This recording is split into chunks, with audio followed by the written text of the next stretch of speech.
अस्सलाम वालेकुम बच्चों, hope you are doing good and today our topic of discussion is जो सबसे इम्पॉर्टेंट है और जहाँ से हम स्टार्ट करेंगे वो ग्राफिकल रिप्रेजेंटेशन है और मोस्ट प्रॉब्ली हम इधर से बॉक्स प्लॉट से स्टार्ट करेंगे। अच्छा, पहले मैं आप लोगों को histogram, bar chart, pie chart पढ़ा चुकी हूँ, तो आई एम अज्यूमिंग दैट कि आपको बहुत सारी चीज़ें पता होंगी। और जो आज हमारा मेन डिस्कशन का जो कह लें कि वर्डिक्स है या मेन डिस्कशन का जो टॉपिक है वो हमारे पास जो है ग्राफिकल रिप्रेजेंटेशन के अंदर आपका बॉक्स प्लॉट रहता है। ठीक है, अब ग्राफिकल रिप्रेजेंटेशन इट्सेल्फ अपने आप को बता रही है कि भाई अगर आपने डेटा को रिप्रेजेंट करना है ग्राफ्स की सूरत के अंदर, तो यानी आप जो है डेटा की रिप्रेजेंटेशन कर सकते हैं और ग्राफ की सूरत में आप उसको रिप्रेजेंट कर सकते हैं। अब देयर आर 5 ग्राफ्स, हिस्टो पढ़ चुके हैं, हिस्टोग्राम होता है हमारे पास। ठीक है, बार चार्ट आप पढ़ चुके हैं कि ये भी एक तरीका है जिससे आप डेटा को रिप्रेजेंट करते हैं ग्राफिकली। आपने पाई चार्ट पढ़ लिया। Now we are moving toward the box chart. Box और स्कैटर्ड प्लॉट भी क्या है, ग्राफिकल रिप्रेजेंटेशन का एक तरीका है। ठीक है, अब एक बात जो आपको इस बारे में पता होनी चाहिए कि इसको हम जो है और क्या कहते हैं, तो हम इसको विस्कर प्लॉट भी कहते हैं। इतनी बात समझ में आ गई। अब ये क्या करता है, ये आपके डेटा को तो रिप्रेजेंट करता है क्वांटिटेटिवली, लेकिन बॉक्स प्लॉट की एक और सिग्निफिकेंस है बच्चों, और वो सिग्निफिकेंस ये है, सबसे इम्पॉर्टेंट पॉइंट, के बॉक्स प्लॉट बाकी सबसे क्यों डिफ्रेंशिएट है।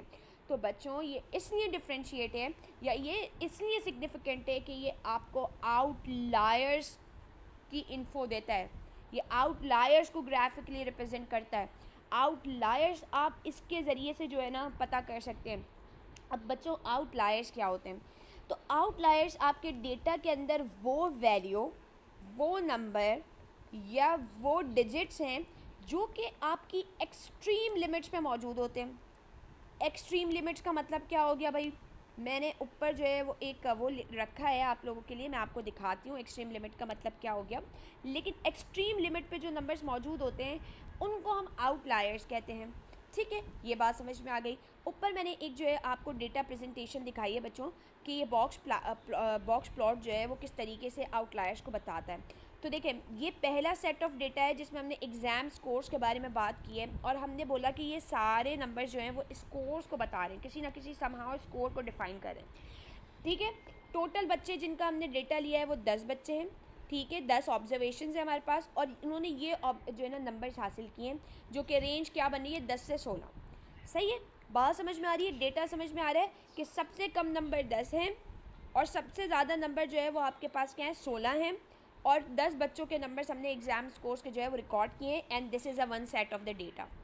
अब आप आउटलायर्स को देखें, वो किस तरीके से सिग्निफिकेंटली डेटा की इंटरप्रिटेशन को इफेक्ट करते हैं और किस तरीके से बाकी चीज़ों को इफेक्ट करते हैं। सेम डेटा मैंने 2 ऑब्जर्वेशन इसमें और ऐड की। एक ऑब्जर्वेशन मैंने क्या किया कि मैंने एक ये और ऐड की और एक ये ऐड की कि एक बच्चा ऐसा है जिसने 50 आउट ऑफ 50 एग्जाम में स्कोर किया है, एक बच्चा ऐसा है जिसने 3 आउट कह लें कि आउट ऑफ 50 जो है वो स्कोर किया है। बाकी डेटा मैंने बिल्कुल सेम रखा।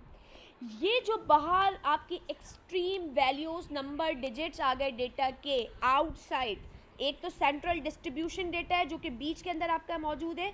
ठीक है, और कुछ डेटा आपका बाहर आउटसाइड ऑफ द कह लो कि मेन कॉमन रीजन के बाहर जा रहा है। ये जो डेटा है this is term as a outlier, यानी ये जो नंबर 3 है, नंबर 5 है, दीज आर आउटलायर।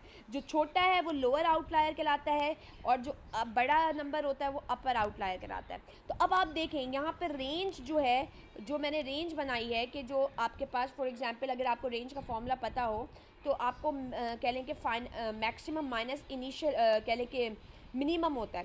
तो अगर मैं 50 में से 3 माइनस कर दूंगी तो मेरे पास रेंज क्या आ रही है अब डेटा की कि नियरली 47% जो है वो आपकी रेंज है, जबकि ऐसा कुछ डेटा में मौजूद ही नहीं है। There is no exam score that is equivalent to the 47 marks या that is equivalent to the range of 47 marks. Am I clear to you guys के आउटलायर डेटा को किस तरीके से इफेक्ट करें। ठीक है, और फिर मैं अगर डिस्क्राइब करूँगी आउटलायर्स की बेसिस के ऊपर डेटा तो मैं कहूँगी 3 से लेकर 50 तक जो है बच्चों ने एग्ज़ाम में स्कोर किया है और मैं कोई डेफिनेटिव आपको रिज़ल्ट या आपको डेटा की प्रेजेंटेशन नहीं कर पा रही। यानी जो आपका सेंटर में डेटा है उस वो कम्प्लीटली रिप्रेजेंट नहीं हो पा रहा, उसकी जो सिग्निफिकेंस है वो ओवरशैडो हो गई बिकॉज ऑफ आउटलायर।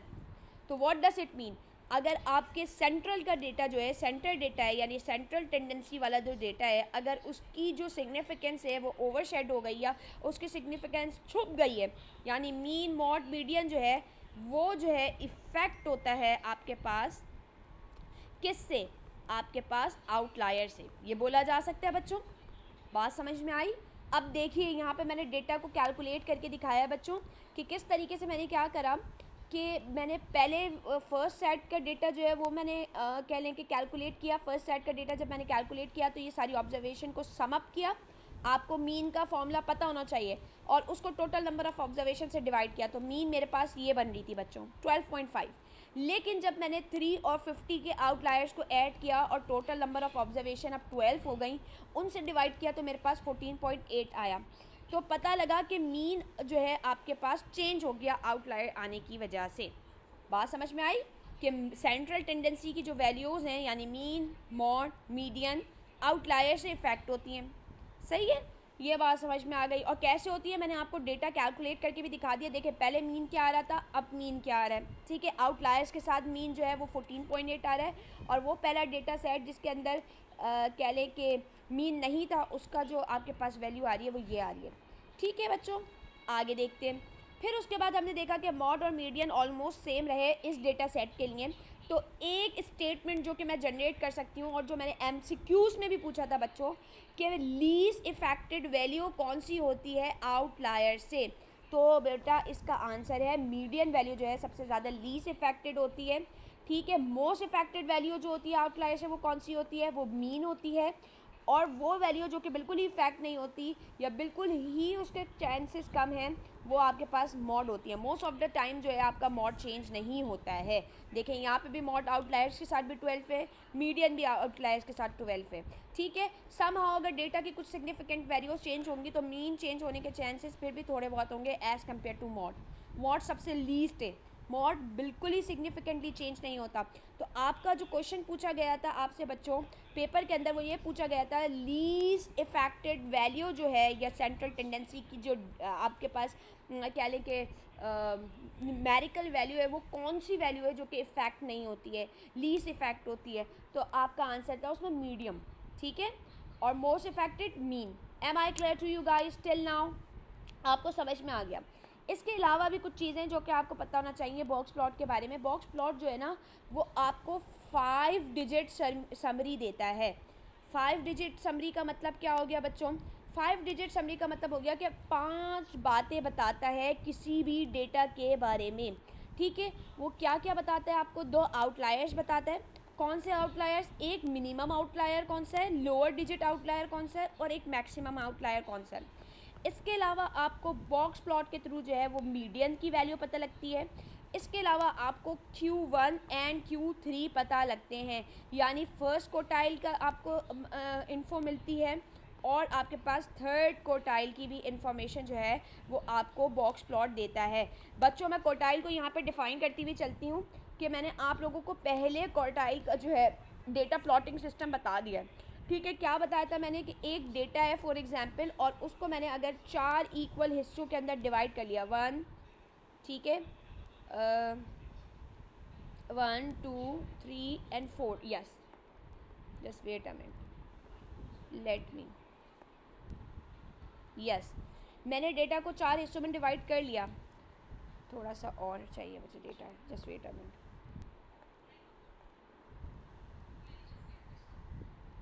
सही है, तो ये जो पहला आपके पास कह लें कि 1/4 ऑफ डेटा होता है। अगर मैं 100 कहूँ तो 25, 50, 75 एंड 100। हमने बात की थी एग्ज़ाम स्कोर्स की, और एग्ज़ाम स्कोर्स के अंदर हमने बात की थी 100 आउट ऑफ के बारे में। तो हमने बोला था कि अब जो रीडिंग आपकी 25 को बताती है वो आपकी फ़र्स्ट कोटाइल बताती है। ठीक है, जो रीडिंग या जो चीज़ आपका 50 को रिप्रेजेंट करता है डेटा की वो सेकंड कोटाइल कहलाता है। जो चीज़ आपकी 75% ऑफ डेटा को रिप्रेजेंट करती है वो थर्ड कोटाइल कहलाती है, और जो आपका पूरा का पूरा डेटा रिप्रेजेंट करती है वो वैल्यू जो होती है वो फोर्थ कोटाइल कहलाती है। Am I clear to you guys till now? मैंने कोटाइल आपको रिप्रेजेंट करना सिखाए थे, डेटा ग्राफ मतलब डेटा का जो ग्राफिकल प्रेजेंटेशन का तरीका था कोटाइल वाला। क्वार्टाइल वाला मैंने आपको दिखाया था, और क्वार्टाइल में मैंने आपको ये बताया था कि each quartile is equal to 1/4 of data, is equals to 25% of data, ठीक है। First quartile is equals to 25 itself, second quartile में 25 plus 25 equals to 50% of data, third quartile equals to 50 plus 25 equals to 75% of data, and fourth quartile represent the 100% of data. Am I clear to you guys till now? ठीक है, आपसे पूछा गया था Q1 first quartile होता है कि third quartile होता है, आपके पास MCQs आया था इस बी ग्राफ से, ठीक है, इस बी रिप्रेजेंटेशन के मेथड से आया था कि Q1 क्या कहलाता है, Q3 क्या कहलाता है, ठीक है। एक और चीज़ आई थी आपके पास बच्चों, inter quartile range. Inter quartile range को हम जो है Q2 भी कहते हैं, और ये कैसे निकलती है, Q3 में से अगर आप Q1 माइनस कर दें तो आपके पास इंटर क्वार्टाइल रेंज यानी Q2 that is 50% of data आपको पता लग जाता है कि कहाँ पे मौजूद है। Am I clear to you guys? बात समझ में आ रही है, क्वार्टाइल का कॉन्सेप्ट समझ में आ गया बच्चों, ठीक है। MCQs भी समझ में आ गया कि Q1 से आया था एक MCQs, एक Q3 से आया था MCQs, तो अब समझ में आ गया बॉक्स प्लॉट जो है 25% डेटा को भी बताता है, रिप्रेजेंट करता है, जो कि फर्स्ट क्वार्टाइल कहलाता है। 30% ऑफ डेटा को भी 75% ऑफ डेटा को भी रिप्रेजेंट करता है, जो कि आपका थर्ड क्वार्टाइल कहलाता है, and so on and on. तो 5 डिजिट समरी के अंदर आपके पास 2 आउटलायर्स होते हैं, उन आउटलायर्स में आपके पास एक मैक्सिमम होता है जो कि अपर लिमिट को बताता है, एक मिनिमम होता है जो कि लोअर लिमिट को बताता है, एक मीडियन होता है जो कि मिडिल ऑफ द डेटा को बताता है, और आपके पास 2 क्वार्टाइल्स होते हैं, एक फर्स्ट क्वार्टाइल होता है, एक सेकंड क्वार्टाइल होता है। फर्स्ट क्वार्टाइल को मैं ये भी बोल सकती हूँ कि 25% ऑफ डेटा को बताता है, थर्ड क्वार्टाइल जो है वो 75% ऑफ डेटा को बताता है, and median itself is represented by Q2, ठीक है। हाँ, 50% ऑफ डेटा जो होता है वो मीडियन शो कर रहा होता है, राइट। मीडियन का मतलब मिड वैल्यू होती है, मीडियन का मतलब 50% मिडिल वैल्यू होती है, इससे पीछे भी कह लो कि इक्वली इतना है और इसके आगे भी इतना ही है, ठीक है। मीडियन का मतलब ये होता है, तो Q2 is termed as 50% of data, it can be termed as median, it can be termed as interquartile range, that is equals to Q3 minus Q1। ये भी MCQs आ चुके हैं। Am I clear to you guys? ठीक है, अब आगे चलते हैं। ये बातें आपको समझ में आ गई बच्चों कि आउटलायर क्या होता है। आउटलायर बड़ी इंपॉर्टेंस रख रहा था कि आपको समझने की ज़रूरत थी आउटलायर कि होता क्या है, और आउटलायर किस तरीके से वैल्यूज़ को इफ़ेक्ट करता है। आपने देखा यहाँ पे किस तरीके से इसने मीन को इफ़ेक्ट किया है, आपने ये देखा कि कौन सी वैल्यू जो है सबसे ज़्यादा इफ़ेक्ट हो रही है सिग्निफिकेंटली, सब चीज़ें आपने देख ली हैं। तो आई होप कि आउटलायर का कॉन्सेप्ट, बॉक्स प्लॉट का कॉन्सेप्ट आपको समझ में आ गया होगा बच्चों। ऊपर देख लेते हैं, मैंने कुछ एक समरी बना के रखी थी। अब इस समरी में क्या है, वही सारी बातें हैं कि बॉक्स प्लॉट जो है वो विस्कर प्लॉट कहलाता है, 5 डिजिट समरी को बताता है। 5 डिजिट समरी में आपके पास, ठीक है, मिनिमम आउटलायर बताता है, मैक्सिमम आउटलायर बताता है। अब मैं आपको क्वार्टाइल का रिप्रेजेंटेशन दिखा कर आ चुकी हूँ। तो Q1 यानी 25% ऑफ डेटा दिखाता है, Q3 यानी आपको 75% डेटा को रिप्रेजेंट करता है, मीडियन बताता है, और जो है आपकी हॉरिजेंटल लाइन होती है, ये आपका MCQs आया था, वो क्या रिप्रेजेंट करती है, आपका मीडियन डेटा रिप्रेजेंट करती है बॉक्स प्लॉट के अंदर। फिर उसके बाद आपको मैंने एक और बात बता दी कि जो आपका सेंट्रल रेक्टेंगुलर स्पैन है, जो कि ये यहाँ से यहाँ तक का जो आपका पूरा जो डेटा ये आता है, वो एक सेंट्रल रेक्टेंगुलर स्पैन में आता है, जो Q1 से शुरू होकर Q3 के दरमियान में ख़त्म होता है। इसमें Q1 Q2 इसमें क्या क्या चीज़ें आ जाती हैं सेंट्रल रेक्टेंगुलर स्पैन के अंदर, Q1 आ जाता है, मीडियन आ जाता है, Q3 आ जाता है। अब इसके बारे में क्या है कि ये आपको क्या रिप्रेजेंट कर रहा है, आपको जो है ये मीडियन बता रहा है। मीडियन को दूसरा नाम मैंने आपको क्या बताया था, मीडियन को आप बेटा और क्या बोल सकते हो बच्चों, आप मीडियन को Q2 भी बोल सकते हो, इंटरक्वार्टाइल रेंज भी बोल सकते हो, और इंटरक्वार्टाइल रेंज का फॉर्मूला मैं आपको बता चुकी हूँ, Q3 माइनस Q1 होता है। तो वो यही बता रहे हैं कि Q1 से लेके Q3 तक का जो डेटा होता है वो इंटरक्वार्टाइल रेंज कहलाती है, और ये जो है इसका जो सेंट्रल होता है वो 50% ऑफ योर डेटा होता है, मिडिल ऑफ योर डेटा होता है, that is term as median, right. इसमें और कोई इंपॉर्टेंट बात इस तरीके की है नहीं बच्चों जो मैं अब आपको डिस्क्राइब करूं।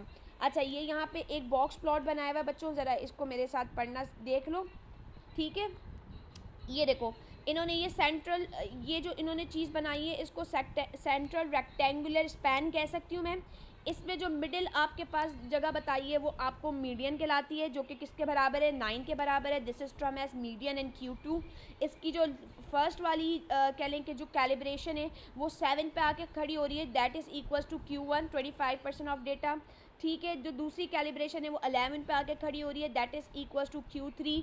और यहाँ पे दो आउटलायर्स बताए गए हैं जो कि आपके पास minimum outlier that is equals to 2 and maximum outlier that is equals to 16। ये डेटा तरीके पता करने का तरीका है। और ये सारा कुछ क्या है, एयर ऑफ टीचिंग एक्सपीरियंस के ऊपर आपने एक बॉक्स प्लॉट बनाया था। तो ये जो नंबर्स हैं वो एयर ऑफ टीचिंग एक्सपीरियंस बता रहे हैं। वो कह रहे हैं कि जो सबसे कम एयर ऑफ टीचिंग एक्सपीरियंस है वो कितने के बराबर है, वो तकरीबन 2 साल के बराबर है। और जो सबसे ज़्यादा टीचिंग एक्सपीरियंस का आपके पास है एयर ऑफ टीचिंग एक्सपीरियंस, वो 16 के बराबर है। मिडिल ऑफ डेटा पे क्या आता है, 9 ईयर्स ऑफ टीचिंग एक्सपीरियंस। और 25% ऑफ डेटा जो है वो जो 20 कह लेंगे फर्स्ट क्वार्टाइल पे आ रहा है वो 7 कह लेंगे एयर ऑफ टीचिंग बता रहा है। एंड सेम 11 जो है वो आपका थर्ड रेंज बता रहा है। ठीक है, यानी Q3 को बता रहा है, 75% ऑफ डेटा के बारे में रिप्रेजेंट कर रहा है। Am I clear to you बच्चों? इस तरीके से आपको ये चीज़ें समझ में आ गई होंगी। I hope I make my point clear. ठीक है, आ जाओ बच्चों। तो आप लोगों को ये बात समझ में आ गई कि बॉक्स प्लॉट क्या होता है। बॉक्स प्लॉट देख लें आप। अब इसमें क्या मुश्किल रह गया, आउटलायर्स के बारे में पता लग गया, मिनिमम आउटलायर क्या होता है, मैक्सिमम आउटलायर क्या होता है। बीच के अंदर आपके पास मीडियन होता है जो कि Q2 को रिप्रेजेंट कर रहा होता है। ठीक है, इसके अलावा आपके पास Q1 होता है, Q3 होता है। बच्चों मीन के बारे में मैंने आपको बताया था कि लोअर कोटाइल या लोअर लिमिट डेटा की भी कोई मीन होती है और अपर लिमिट डेटा की भी कोई मीन होती है। ठीक है, जब मैंने क्वार्टाइल पढ़ाया था ग्राफिकल रिप्रेजेंटेशन के अंदर तो मैंने आपको ये बताया था कि स्टार्ट से लेकर Q1 के दरमियान में भी एक मीन निकलती है और आपके पास Q3 से लेकर एंड ऑफ डेटा के दरमियान में भी एक मीन निकलती है। जो नीचे वाली मीन होती है वो लोअर लिमिट मीन कहलाती है और अपर वाली जो है वो अपर लिमिट मीन कहलाती है। थोड़ा सा आउट ऑफ कॉन्टेक्स्ट चला जाएगा इसलिए मैं इस चीज़ को दोबारा से यहाँ एक्सप्लेन नहीं कर रही, लेकिन मीन का मतलब यहाँ पे सिग्निफिकेंटली वही है। आप नहीं भी याद करो तो कोई मसला नहीं है, लेकिन बॉक्स प्लॉट पढ़ना समझना आया। व्हाट इज़ इंटरक्वार्टाइल रेंज, ये रेक्टेंगुलर स्पैम करा रहा है आपके पास। इंटरक्वार्टाइल रेंज Q1 से लेके Q3 तक आ रही है। ठीक है, इंटरक्वार्टाइल रेंज को Q2 भी कहते हैं, that is equals to Q3 minus Q1। ठीक है, Q2 किसको रिप्रेजेंट करता है, मीडियन को रिप्रेजेंट करता है। सही है, बातें समझ में आ गई बच्चों? अच्छा जी, दिख रहा है, समझ में आ रहा है बॉक्स प्लॉट अब? सही है। बॉक्स प्लॉट क्या बताता है भाई, क्वांटिटेटिव डेटा को बताता है, आउटलायर्स को बताता है। आउटलायर्स पढ़ चुके क्या होता है, आउटलायर्स वो वैल्यू होती हैं जो डेटा के आउटसाइड होती हैं। हाईएस्ट एक्सट्रीम और लोअर एक्सट्रीम होता है, जो कि डेटा का हायर और लोअर एक्सट्रीम्स होते हैं वो आउटलायर्स कहलाते हैं। Am I clear to you guys? मेरा नहीं ख्याल कि अब आपको इस बॉक्स प्लॉट के अंदर या विस्कर प्लॉट के अंदर कोई मसला होगा। Now moving toward the scatter plot, ये भी एक तरीके से डेटा रिप्रेजेंट करने का तरीका है। अभी आप नीचे पढ़ेंगे R coefficient. R coefficient numerical tool है डेटा को कह लेंगे मेजर करने का, और उसकी ग्राफिकल रिप्रेजेंटेशन का तरीका जो है वो मैं जब आएगा तो बेटा बता दूंगी। अभी सिर्फ इतना समझें कि आपका जो स्कैटर प्लॉट है वो आपका कोरिलेशन बताता है फर्स्ट ऑफ ऑल, और दूसरी चीज़ ये भी ग्राफिकल रिप्रेजेंटेशन का एक तरीका है। ठीक है, दो वेरिएबल के दरमियान में कोरिलेशन, रिलेशनशिप, ठीक है, एसोसिएशन, उनके दरमियान में कोई इफेक्ट है, कोई तरीके का आपके पास कह लें कि एसोसिएशन है, ये सारी चीज़ें जो है वो आपको स्कैटर्ड प्लॉट जो है वो बता रही होती है दो वेरिएबल्स के दरमियान में। यही लिखा हुआ है, these are the graphical representation of the relationship between two continuous variable. क्या कौन से वेरिएबल, मैं तो वेरिएबल कर रही थी, तो आप ये याद रखेंगे, ये MCQs आ सकता है बच्चों, कि दो कंटिन्यूस वेरिएबल के दरमियान का जो रिलेशनशिप होता है ग्राफिकल रिप्रेजेंटेशन उसकी स्कैटर्ड प्लॉट कहलाता है। ठीक है, स्कैटर्ड प्लॉट को आप और क्या कहते हैं, स्कैटर्ड डायग्राम कहते हैं। ठीक है, उसके बाद इन्होंने बताया कि भाई एक जो होता है वो x वेरिएबल होता है, एक y वेरिएबल होता है। अब यहाँ पे उन्होंने एक हॉरिजॉन्टल एक्सिस और वर्टिकल एक्सिस के बारे में बात की है, मैं आपको बता देती हूँ। आपने कोऑर्डिनेट ऑफ एक्सिस पढ़ा होगा फिजिक्स के अंदर, क्या होते हैं वेक्टर, जब आप पढ़ रहे होंगे, तो मैं आपको बता देती हूँ। ये जो x एक्सिस है ये हॉरिजॉन्टल लाइन है, तो ये आपके पास हॉरिजॉन्टल एक्सिस कहलाता है, x एक्सिस। ठीक है, और ये जो एक वर्टिकल लाइन है, this is a y axis and vertical axis. ठीक है बेटा, बात समझ में आ गई? अब ये क्या बता रहा है, ये MCQs आया था बच्चों कि कोरिलेशन जो है वो क्या बताता है, तो कोरिलेशन जो है वो आपके पास स्कैटर्ड प्लॉट बताता है बच्चों, याद रखिएगा। फ्रिक्वेंसी नहीं बताता, ब्ला ब्ला ब्ला, बहुत सारे ऑप्शंस थे, आप लोगों ने गलत किया था। ठीक है, इतनी बात समझ में आ गई। अज्यूम कर रही हूँ कि बात समझ में आ गई कि भाई स्कैटर्ड प्लॉट क्या होता है, कोरिलेशंस को बताता है, ये एमसीक्यूज भी आ गया है, इस तरीके का कुछ दिखता है, ठीक है। उसके बाद मैंने आपको बताया दो वेरिएबल्स के दरमियान का रिलेशनशिप बताता है। कौन से स्पेसिफिक वेरिएबल्स? कंटिन्यूस वेरिएबल, इसको हम स्कैटर्ड डायग्राम भी कहते हैं। एक वेरिएबल जो है वो एक्स एक्सिस पे होता है, एक वेरिएबल वाई एक्सिस पे होता है। एक्स एक्सिस वाला वेरिएबल हॉरिजॉन्टल एक्सिस पे होता है, वाई एक्सिस को हम वर्टिकल एक्सिस भी कहते हैं, ठीक है। इतनी बात समझ में आ गई। अब एक स्टेप आगे चलते हैं, अगर ये बातें समझ में आ गई हैं तो, ठीक है। अब क्या है, मैं आपको बताती हूँ बच्चों कि जो कोरिलेशन है ना, ये जो स्कैटर्ड प्लॉट है, ये याद रखना, ये लीनियर कोरिलेशन को बताता है। ये आपको लीनियर कोरिलेशन के बारे में बताता है।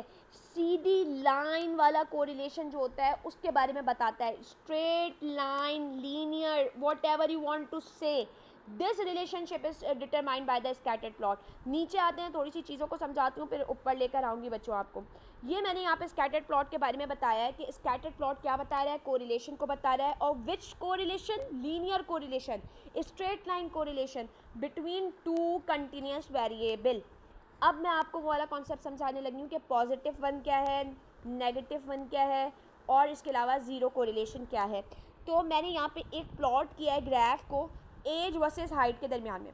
मैंने बोला कि एज बढ़ने के साथ साथ आपकी हाइट भी बढ़ती है। अब मैं ये भी बोल रही हूँ, कुछ स्पेसिफिक बातें भी बोल रही हूँ कि मैं बोल रही हूँ इक्वल अमाउंट ऑफ एज बढ़ने के साथ साथ आपकी इक्वल अमाउंट ऑफ हाइट बढ़ रही है, ठीक है। यानी मैं ऐसे भी बोल सकती हूँ कि वन कैलिब्रेशन या वन ईयर एज बढ़ने के साथ साथ आपकी 1 सेंटीमीटर ऑफ हाइट बढ़ रही है। एज जो है वो आपकी मैंने एक्स एक्सिस के ऊपर प्लॉट की है, यानी हॉरिजॉन्टल एक्सिस के ऊपर प्लॉट की है। Am I clear to you बच्चों? वो जो हॉरिजॉन्टल वहाँ पे लिखा हुआ था। हाइट जो है मैंने आपकी वाई एक्सिस पे प्लॉट की है, यानी मैंने आपकी कह लें कि वर्टिकल एक्सिस के ऊपर जो है वो प्लॉट की है, ठीक है। हर कैलिब्रेशन इक्वल्स टू 1 ईयर, हर कैलिब्रेशन हाइट के हिसाब से इक्वल्स टू 1 सेंटीमीटर। मैं कह सकती हूँ each calibration equal to 1 equals to 1 centimetre and so on and on, ठीक है। ये बात कह दी। अब मैं यहाँ पे मैंने जो स्टेटमेंट दिया है बड़ा ही स्ट्रॉन्ग स्टेटमेंट है कि मैंने बोला एज हाइट के साथ बढ़ी है। कितना बढ़ी है? Equal amount of increase in age is equal to equal amount of increase in height, यानी 1 साल बढ़ने से 1 साल हाइट बढ़ी है। तो अब आप देखिएगा, समझ में आ रहा है? ये एक स्ट्रेट लाइन हो गई, यानी अगर मैं 1 साल की उम्र पे पहुंची तो मेरी एक जितनी हाइट बढ़ गई, 1 सेंटीमीटर जितनी हाइट बढ़ गई। फिर मैंने देखा कि मैं जब 2 साल की उम्र पे पहुंची तो मेरे पास 2 सेंटीमीटर जितनी हाइट हो गई मेरी। फिर मैंने देखा कि मैं जब 3 साल की उम्र पे पहुंची तो मेरे पास 3 सेंटीमीटर की हाइट हो गई। एक सिनेरियो बेटा रखा है, ठीक है, ऐसा होता तो नहीं है, आप सबको भी पता है। फिर मैंने देखा जब मैं 4 साल की उम्र पे पहुंची तो मेरी 4 सेंटीमीटर हाइट हो गई, यानी equal amount, equal effect, equal value increase करी है एक के साथ दूसरी। It is term as positive correlation between two variables. Am I clear to you guys? दो वेरिएबल्स के दरमियान में this is term as a positive correlation, और इस पॉजिटिव कोरिलेशन की वैल्यू आती है +1। बात समझ में आ गई? ये +1 और पॉजिटिव कोरिलेशन का मतलब क्या है कि दोनों वेरिएबल का रिलेशनशिप एक दूसरे के साथ पॉजिटिव है। पॉजिटिव का मतलब एक के बढ़ने से दूसरा भी उतना ही बढ़ रहा है, एक के बढ़ने से दूसरा equal amount, equal effect show कर रहा है, ठीक है, इक्वल चेंज शो कर रहा है, इक्वल इंक्रीज शो कर रहा है। Am I clear to you guys? ठीक है, तो ये आपके पास आ जाता है positive correlation.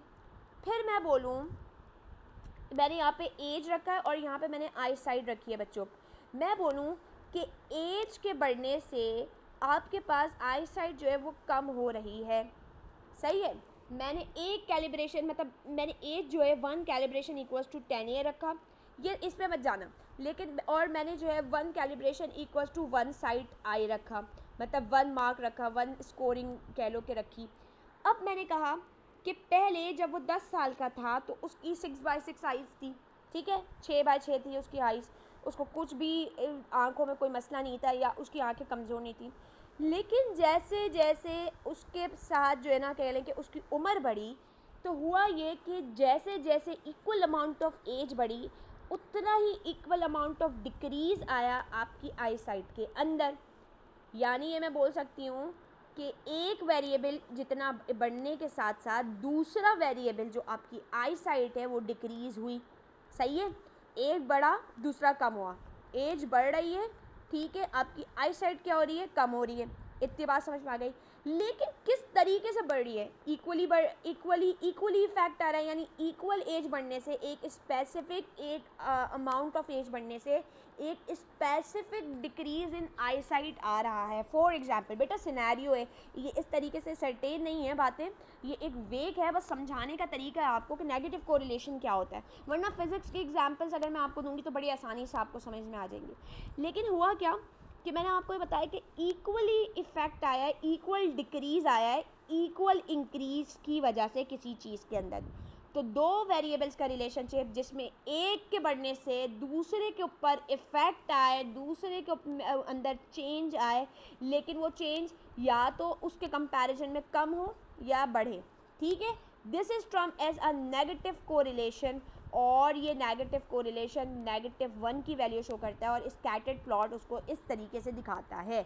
M I clear to you? जैसे जैसे देखें 20 साल की उम्र हुई, आई साइड जो है आपकी 5 हो गई, हाँ, फिर आपकी जो है क्या कहते हैं 30 साल की उम्र हुई, आपकी आई साइड जो है वो 4 हो गई। फिर आपकी जो है कह लें कि 40 साल की उम्र हुई, आपकी आई साइड 3 हो गई। फिर आपकी जो है वो उम्र 50 साल हुई, आपकी आई साइड नेग्लिजिबल हो गई, आपको दिख ही नहीं रहा, बड़ा ही मसला हो रहा है। तो मैंने आपको क्या बताया, एक चीज़ याद रखिएगा कि इक्वल इफेक्ट आएगा, लेकिन इक्वल अपोजिट इफेक्ट अगर आएगा तो वो नेगेटिव कोरिलेशन है। Am I clear to you guys? Scattered plot समझ में आया? वापस आओ, स्लाइड्स पे आओ। ठीक है, अब देखो यहाँ पे अब चीज़ें समझ में आना शुरू हो गई कि कोरिलेशन, पॉजिटिव कोरिलेशन कब कहलाएगा, जब वैल्यू इक्वल्स टू 1 होगी। और वैल्यू भी इक्वल्स टू 1 कब होगी, जब दोनों के दरमियान में जो रिलेशनशिप है, यानी दोनों वेरिएबल का जो रिलेशनशिप है वो इक्वल अमाउंट ऑफ इफेक्ट दिखा रहा है। एक के बढ़ने के साथ दूसरा भी इक्वली उतना ही बढ़ रहा है या इक्वली चेंज हो रहा है। This is term as a positive correlation. इसकी वैल्यू पॉजिटिव होती है यानी इक्वल टू 1 होती है। नेगेटिव कोरिलेशन में मैंने आपको बता दिया इसकी वैल्यू -1 के बराबर होती है। और इसमें क्या होता है कि वो आप इसको इस तरीके से समझते हैं कि एक चीज़ के बढ़ने से दूसरी चीज़ उतनी ही इक्वली डिक्रीज हो रही है या उसके अंदर इक्वली इफेक्ट आ रहा है। This is term as a negative correlation. ठीक है, और एक तरीके का कोरिलेशन ये भी होता है कि आप, अच्छा आप बच्चों एक गौर से बात समझना कि स्कैटर्ड प्लॉट का मसला क्या है। स्कैटर्ड प्लॉट क्या कर रहा है, लीनियर रिलेशनशिप को बता रहा है। तो अगर कोई लाइन नहीं बनेगी तो वो कहेगा कि भाई there is no correlation, but it doesn't mean कि दो वेरिएबल्स के दरमियान में कोई भी रिलेशनशिप ही नहीं है। ठीक है, कोई ना कोई इफेक्ट, कोई ना कोई डायनेमिक्स रिलेशनशिप जो है वो चल रहा है वेरिएबल्स के दरमियान में, लेकिन वो ग्राफिकली लीनियरली प्रेजेंट नहीं कर सकते आप। तो स्कैटर्ड प्लॉट उस बात को कहता है कि there is absolute no correlation, और कोरिलेशन की वैल्यू 0 है। क्योंकि आप इधर देखें, जो ये स्कैटर्ड डेटा है आप उसमें से एक प्रॉपर लाइन नहीं बना सकते, बल्कि आप इस तरीके से जो है कोई वेग सा जो है ग्राफिकल रिप्रेजेंटेशन बना सकते हैं। Am I clear to you? सही है, इसका मतलब ये है कि कोई लीनियर रिलेशनशिप नहीं है, कोई लीनियर कोरिलेशन नहीं है, एब्सोल्यूट लीनियर रिलेशनशिप नहीं मौजूद। ये जो लीनियर रिलेशनशिप है वो 0 के बराबर है, बट इट डजंट सीम्स कि रिलेशनशिप है ही नहीं, कोई ना कोई डायनेमिक्स दो वेरिएबल्स के दरमियान में चल रही है। ठीक है, तो ये बात याद रखने की है इसके अंदर। अब कुछ इम्पोर्टेंट चीज़ें बच्चों ज़रा ध्यान दीजिएगा। जो MCQs में भी मैंने पूछा था वो यहाँ से मैंने MCQs निकाल के पूछा था, और मैंने पूछा था कि पॉजिटिव कोरिलेशन जो है उसके अंदर जो लोएस्ट वैल्यू होती है या एक्स एंड वाई की, ये पूछा था बेसिकली कि जो ग्राफ का जो लीनियर ग्राफ है वो लोअर लेफ़्ट साइड के ऊपर जो है फॉल कर रहा है। अब ग्राफ के अंदर ये राइट साइड है, ये लेफ़्ट साइड है, तो लोअर लेफ़्ट साइड के अंदर आपको फॉल करता हुआ ग्राफ दिख रहा है बच्चों। फॉल कहाँ पे कर रहा है, लोअर लेफ़्ट साइड पे। नीचे की तरफ कहाँ है, लोअर लेफ़्ट साइड के ऊपर। Same goes for negative correlation graph कि वो फॉल कहाँ पे कर रहा है, वो फॉल कर रहा है लोअर राइट कॉर्नर के ऊपर, डाउन टूवर्ड। ठीक है, अपर कहाँ पे है, लेफ़्ट साइड के ऊपर है। ठीक है, लेफ़्ट साइड पे ऊपर की तरफ है, एंड लेटर ऑन वो डाउन कहाँ पे आ रहा है, लोअर राइट साइड की तरफ। Am I clear to you बच्चों? ये बातें समझ में आ गई, ये MCQs भी आया हुआ है। और ये वाला जो कि स्कैटर्ड प्लॉट के हिसाब से कोई रिलेशन शो नहीं कर रहा, इसका मतलब क्या है कि कोई लीनियर कोरिलेशन नहीं बन रहा। लेकिन इसका मतलब ये नहीं है कि कोई रिलेशनशिप एग्जिस्ट ही नहीं करता, कोई ना कोई रिलेशनशिप एग्जिस्ट करता है, बट ग्राफिकली वो लीनियर रिलेशनशिप नहीं है। Therefore scattered plot is